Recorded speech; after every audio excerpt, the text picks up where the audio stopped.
Line की wiring होती है जिसको फेज कहते हैं, वो हमने कर दिया। ये स्विचेस हैं दो जो कि पैरेलल में हैं, ये दो आप देख रहे हैं स्विचेस हैं, ठीक है। ये इसमें हम बाहर से फेज देंगे और जब एक स्विच ऑन करेंगे तो बिजली यहाँ आएगी। इसका मतलब है कि जब यहाँ आनी है तो हमारी ये सॉकेट में भी बिजली आनी है, इसमें भी आनी है और इसमें भी आनी है। ये 3 सॉकेट हैं, 1 2 3 सॉकेट। ये बेसिकली दो बोर्ड हैं एक बोर्ड के ऊपर, ठीक है।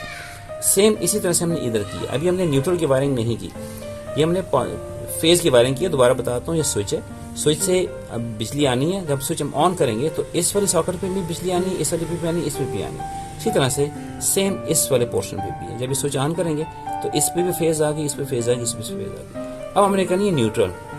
या न्यूट्रल के लिए ये पॉइंट, ये पॉइंट, ये पॉइंट, ये और ये, इनको हमने जोड़ देना आपस में। और जो बाहर से न्यूट्रल की वायर आएगी वो उनमें से किसी एक पे भी लगा देंगे तो सब में न्यूट्रल आ जाएगी। इसकी हम आपको साथ डायग्राम भी देंगे ताकि आपको डायग्राम से देखने में आसानी हो जाएगी। उसमें हमने प्लस और माइनस मार्किंग की हुई है।